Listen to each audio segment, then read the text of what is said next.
ಡಿವಿಜಿಯವರ ಜ್ಞಾಪಕ ಚಿತ್ರಶಾಲೆ. ಪಾಶಂಪಲ್ಲಿ ಆದೆಪ್ಪನವರು. ನಾನು ಚಿಕ್ಕಂದಿನಲ್ಲಿ ಪಟೇಲನಾಗಬೇಕೆಂದು ಆಸೆಪಟ್ಟಿದ್ದೆ. ಆ ಹುದ್ದೆಯ ಸಂಬಳ ಭಾರಿಯಾದದ್ದು ಎಂದಲ್ಲ. ಪಟೇಲನು ಸ್ವತಂತ್ರ ಪುರುಷ, ಇತರರ ಆಜ್ಞೆಗೆ ಕಾದಿರಬೇಕಾದವನಲ್ಲ. ಪಟೇಲನಲ್ಲಿ ಜನರಿಗೆ ಗೌರವ ಹೆಚ್ಚು. ಅವನ ಮಾತಿನಂತೆ ಜನ ನಡೆಯುತ್ತಾರೆ. ಈ ಎರಡು ಆಕರ್ಷಣೆಗಳ ಜೊತೆಗೆ ಇನ್ನೂ ಒಂದಿತ್ತು. ಪಟೇಲನಿಗೆ ಓದು ಬರಹದ ಪ್ರಸಕ್ತಿ ಹೆಚ್ಚಾಗಿರಲಿಲ್ಲ. ಪರೀಕ್ಷೆ ಪ್ಯಾಸುಗಳ ಅವಾಂತರವಿರಲಿಲ್ಲ. ನನ್ನ ತಂದೆ ಅಜ್ಜಂದಿರ ಸ್ನೇಹಿತರಲ್ಲಿ ಪಟೇಲರು 4-5 ಅವರ ಧೋರಣೆಯನ್ನೂ ಜನ ಅವರಲ್ಲಿ ಇಟ್ಟಿದ್ದ ಗೌರವವನ್ನೂ ನಾನು ಕಂಡಿದ್ದೆ. ಅವರ ಜವಾಬ್ದಾರಿ ಎಂಥದ್ದು, ಕಷ್ಟ ಎಂಥದ್ದು, ಇದನ್ನು ನಾನು ಕಂಡಿರಲಿಲ್ಲ. ಪಟೇಲ ಹೇಗಿರಬೇಕು? ನನ್ನ ಹುಚ್ಚನ್ನು ಬಿಡಿಸಿದವರು ನನ್ನ ಅಜ್ಜಂದಿರು. ಅವರು 2 ಮಾತು ಹೇಳಿದರು. 1, ಪಟೇಲರಿಗೆ ಲೋಕಾನುಭವವೂ ಮನುಷ್ಯ ಸ್ವಭಾವದ ತಿಳುವಳಿಕೆಯೂ ಇರಬೇಕು. 2, ಹಾಗೆಯೇ ಅವನು ತನ್ನ ನಡೆತ ನುಡಿತಗಳಿಂದ ಜನರ ವಿಶ್ವಾಸವನ್ನು ಸಂಪಾದಿಸಿಕೊಂಡವನಾಗಿರಬೇಕು. ಈ 2ಕ್ಕೂ ಕಾಲ ಹಿಡಿಯುತ್ತದೆ. 14-15 ವರ್ಷದ ಹುಡುಗನನ್ನು ಪಟೇಲನೆಂದು ಯಾರೂ ಒಪ್ಪಿಕೊಳ್ಳುವುದಿಲ್ಲ. ಈ ಮಾತಿನ ಅರ್ಥ ಕೆಲವು ವರ್ಷಗಳಾದ ಮೇಲೆ ನನಗೆ ರುಜುವಾತಿಗೆ ಬಂದಿತು. ಪಟೇಲನು ಊರಿನ ಯಜಮಾನ. ಅವನಿಗೆ ಊರಿನ ಜನರ ಚಾಲು ಚಲನಗಳು ತಿಳಿಯದೇ ಇದ್ದರೆ ಅವನ ಕಾರಕರ್ದುಗಳು ಹುಚ್ಚಾಟವಾಗುತ್ತವೆ. ಅವನ ಯೋಗ್ಯತೆಯನ್ನು ಜನ ಅರಿತು ಅವನಲ್ಲಿ ನಂಬಿಕೆ ಇಟ್ಟಿರಬೇಕು. ಈ 2 ಸಂಗತಿಗಳೂ ನಡೆದಲ್ಲದೆ ಪಟೇಲಗಿರಿ ಯಶಸ್ಕರವಾಗದು. ಆದೆಪ್ಪನವರು. ಪಾಶಂಪಲ್ಲಿ ಆದೆಪ್ಪನವರು ಪಟೇಲರು. ಅವರು ತೆಲುಗು ಭಾಷೆ ಮಾತನಾಡುವ ಬ್ರಾಹ್ಮಣರು, ವೆಲನಾಡಿನವರಿರಬಹುದು. ಅವರು ಈಗ್ಗೆ ಸುಮಾರು 80 ವರ್ಷಗಳ ಹಿಂದೆ ಇದ್ದವರು. ನಾನು 4-5 ವರ್ಷದವನಾಗಿದ್ದಾಗ ಅವರನ್ನು ಒಂದು ಸಾರಿ ದೂರದಿಂದ ನೋಡಿದ ಜ್ಞಾಪಕವಿದೆ. ಅವರನ್ನು ಕುರಿತು ಹಿರಿಯರಿಂದ ಪದೇ ಪದೇ ಕೇಳಿದ್ದೇನೆ. ಈಗ ನಾನು ಹೇಳಬೇಕೆಂದಿರುವುದು ಆ ಹಿಂದಿನವರ ಮಾತಿನ ತಿರುಳು. ಪಾಶಂಪಲ್ಲಿ ಕೋಲಾರ ಜಿಲ್ಲೆಯ ತೆಲುಗು ಪ್ರಾಂತದಲ್ಲಿದ್ದ ಒಂದು ಹಳ್ಳಿ. ಅದು ಈಗ ಇದೆಯೋ ಇಲ್ಲವೋ ನಾನು ವಿಚಾರಿಸಿಲ್ಲ. ಪಾಶಂಪಲ್ಲಿ ಎಂಬ ಮಾತು ಪಾಯಸಪಲ್ಲಿ ಅಥವಾ ಪಾಯಸದ ಹಳ್ಳಿ ಎಂದು ಮೊದಲಿದ್ದಿರಬೇಕು. ಬಹು ವರ್ಷಗಳ ಜನದ ಬಾಯಿ ಅದನ್ನು ಪಾಶಂಪಲ್ಲಿ ಎಂದು ಉಚ್ಚರಿಸಿತು. ಆ ಹಳ್ಳಿಯ ನೆರೆಹೊರೆಯ 4-5 ಗ್ರಾಮಗಳ ಪಟೇಲರು ಆದೆಪ್ಪನವರು. ಅವರ ವರಮಾನ ಗ್ರಾಮವೊಂದಕ್ಕೆ 20 ರೂಪಾಯಿಯಂತೆ 5 ಗ್ರಾಮಗಳ ಪೋಟಗಿ. ವರ್ಷಕ್ಕೆ ಸುಮಾರು 100 ರೂಪಾಯಿಗಳು ಇದ್ದಿರಬಹುದು. ಪೋಟಗಿ ಎಂದರೆ ಸರ್ಕಾರವು ಒಂದು ಹಳ್ಳಿಯ ಶಾನುಭೋಗನಿಗೆ ಅಥವಾ ಪಟೇಲನಿಗೆ ವರ್ಷಕ್ಕೊಮ್ಮೆ ಸಂದಾಯ ಮಾಡುವ ಕಮಿಷನ್. ಸಾಮಾನ್ಯವಾಗಿ ಗ್ರಾಮದ ಹುಟ್ಟುವಳಿ 100 ಆಗಿದ್ದಲ್ಲಿ ಅದರಲ್ಲಿ 4 ರೂಪಾಯಿಯಷ್ಟನ್ನು ಶಾನುಭೋಗನಿಗೂ ಸ್ವಲ್ಪ ಹೆಚ್ಚು ಕಡಿಮೆ ಅದೇ ದರದಲ್ಲಿ ಪಟೇಲನಿಗೂ ಕೊಡುತ್ತಿದ್ದರು. ಈ ಪೋಟಗಿಯೇ ಪಟೇಲನಿಗಿದ್ದ ನಗದು ವರಮಾನ. ಆದರೆ ಈ ನಗದು ವರಮಾನವನ್ನು ನಂಬಿಕೊಂಡು ಯಾವ ಪಟೇಲನೂ ಇದ್ದವನಲ್ಲ. ಆದೆಪ್ಪನವರಿಗೆ ಸ್ವಂತ ಜಮೀನುಗಳಿದ್ದವು. ಅದರಿಂದ ಅವರ ಕುಟುಂಬಕ್ಕೆ ಬೇಕಾದಷ್ಟು ದವಸ ಧಾನ್ಯ ಬರುತ್ತಿತ್ತು. ಅವರು ಉದಾರಿಗಳು. ಸಾಂಪ್ರದಾಯಿಕವಾಗಿ ಬಂದಿದ್ದ ದಾನ ಧರ್ಮಗಳನ್ನು ನಡೆಸುತ್ತಿದ್ದರು. ಇದಕ್ಕೆ ಬೇಕಾಗುವಷ್ಟು ದವಸ ಧಾನ್ಯಗಳು ಅವರಿಗೆ ಸ್ವಂತ ಜಮೀನಿನಿಂದ ಬೆಳೆದು ಬರುತ್ತಿದ್ದವು. ಆದೆಪ್ಪನವರ ಕುಟುಂಬದಲ್ಲಿ 15-20 ಮಂದಿ ಇದ್ದರು. ಅವರ ತಮ್ಮಂದಿರು, ಅವರ ಮಕ್ಕಳುಗಳು, ಸೋದರಳಿಯಂದಿರು, ಮನೆ ತಪ್ಪಿದ ಹಿರಿಯ ಹೆಂಗಸರು, ಇವರೆಲ್ಲ ಅವರ ಸಂಸಾರ. ಇದರ ಜೊತೆಗೆ ಅವರ ಮನೆಗೆ ಬರುತ್ತಿದ್ದ ಅತಿಥಿ ಅಭ್ಯಾಗತರುಗಳು ದಿನದಿನವೂ 2-3 ಇರುತ್ತಿದ್ದರು. ಇದೇ ಹಿಂದೂಗಳ ಸೋಷಲಿಸಂ ಅಥವಾ ಸಮಾಜ ಸ್ವಾಮ್ಯವಾದ. ಅವರ ಜೀವನದ ಮಟ್ಟ ಸಾಮಾನ್ಯ ಮಧ್ಯಮ ವರ್ಗದ್ದು. ಅವರು ಯಾವ ಆಹಾರ ಸಾಮಗ್ರಿಯನ್ನೂ ಅಂಗಡಿಯಿಂದ ಕೊಂಡು ತರಬೇಕಾಗಿರಲಿಲ್ಲ. ಸಾಸಿವೆ ಮೊದಲುಗೊಂಡು ಬೆಲ್ಲದವರೆಗೆ ಎಲ್ಲವೂ ಅವರ ಜಮೀನು ತೋಟಗಳಿಂದ ಬೆಳೆದು ಬರುತ್ತಿದ್ದವು. ಮನೆಯಲ್ಲಿ ಯಾವಾಗಲೂ 2 ಎಮ್ಮೆ, 2 ಆಕಳು ಕರೆಯುತ್ತಿದ್ದವು. ಆದದ್ದರಿಂದ ಹಾಲು, ಮೊಸರು, ತುಪ್ಪಗಳು ಸಮೃದ್ಧವಾಗಿದ್ದವು. ಮನೆಯಲ್ಲಿ 3-4 ಮಂದಿ ಹೆಂಗಸರು ಇದ್ದದ್ದರಿಂದ ಅಡಿಗೆ ಕೆಲಸವನ್ನು ಅವರೇ ಮಾಡಿಕೊಳ್ಳುತ್ತಿದ್ದರು. ಹೀಗೆ ಸುಖ ಭೋಜನ, ಮನಸ್ಸಿನ ನೆಮ್ಮದಿ ಇವು ಆ ವಾತಾವರಣದ ಮುಖ್ಯ ಲಕ್ಷಣಗಳಾಗಿದ್ದವು. ವ್ಯಕ್ತಿ ಪ್ರಭಾವ. ಆದೆಪ್ಪನವರಿಗೆ ಪಿತ್ರಾರ್ಜಿತವಾಗಿ ಬಂದ ಭೂಸ್ವತ್ತು, ಪಟೇಲಿ ಅಧಿಕಾರವೂ ಇದ್ದರೂ ಅವರ ಸ್ವಂತ ವ್ಯಕ್ತಿ ಪ್ರಭಾವವಿಲ್ಲದೆ ಹೋಗಿದ್ದರೆ ಅವರ ಜೀವನ ಅಷ್ಟು ತೃಪ್ತಿಕರವಾಗಿ ನಡೆಯುತ್ತಿತ್ತು ಎಂದು ಹೇಳಲಾಗದು. ಅವರಿಗೆ ಹೆಸರು ಬಂದಿರುವುದೂ ಅವರ ವ್ಯಕ್ತಿ ಪ್ರಭಾವದಿಂದ. ಅದನ್ನು ಕುರಿತು ಒಂದು ಮಾತು ಹೇಳುವುದಿದೆ. ಅವರ ದೇಹ ಲಕ್ಷಣದಲ್ಲಿ ಮುಖ್ಯವಾದ ಅಂಶ ಅವರ ಕುಂಟುತನ, ಅವರ ಚರ್ಯೆಯ ಲಕ್ಷಣದಲ್ಲಿ ಮುಖ್ಯವಾದ ಅಂಶ ಅವರ ಜೋರು ಮತ್ತು ಕಟ್ಟುನಿಟ್ಟು.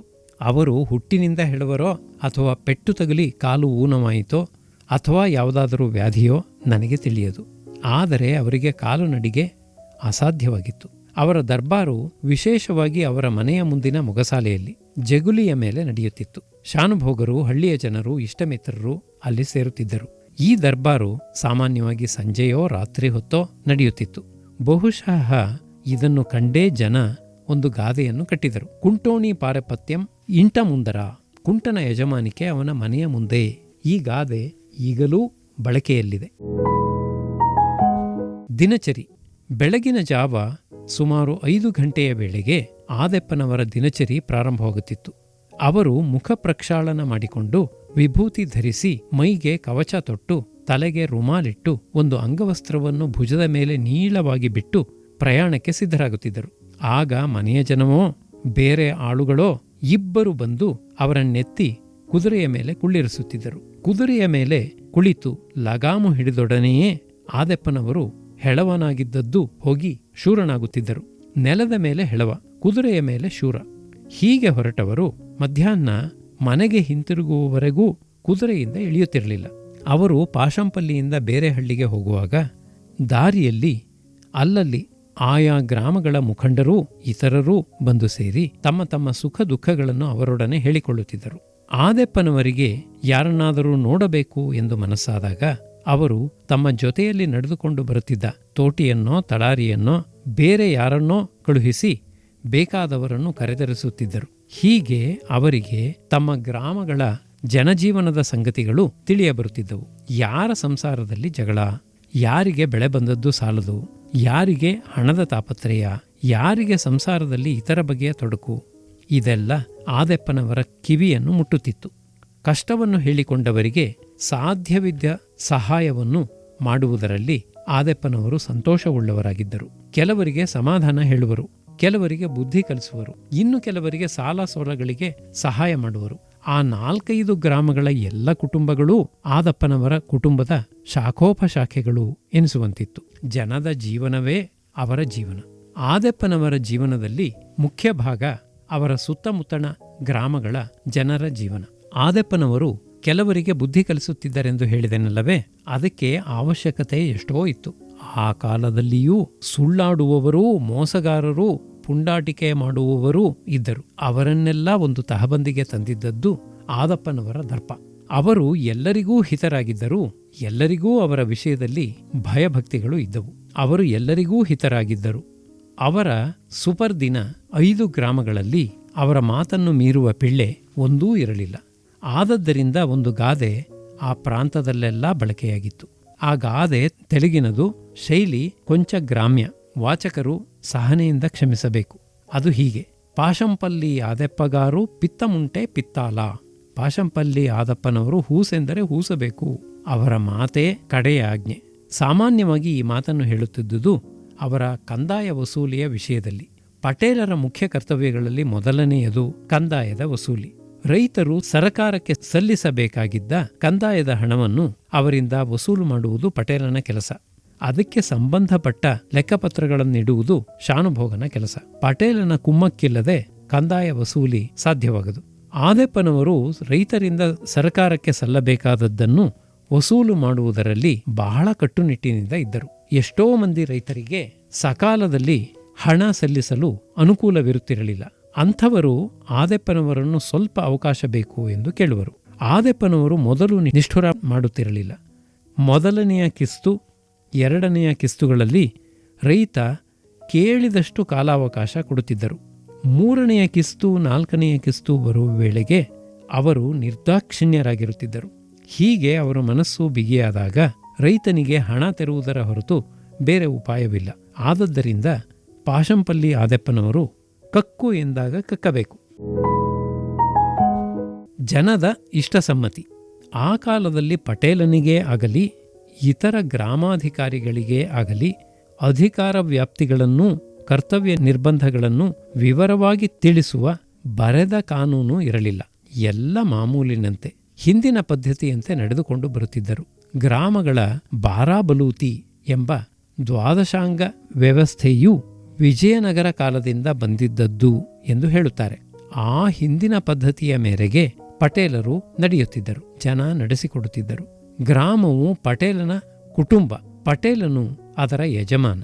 ಅವನ ಮಾತಿಗೆ ಬೆಲೆಯೂ ಗೌರವವೂ ಇದ್ದದ್ದರಿಂದ ಆತನು ಗ್ರಾಮಗಳನ್ನು ಆಳಿ ಸುಧಾರಿಸುವುದು ಸಾಧ್ಯವಾಯಿತು.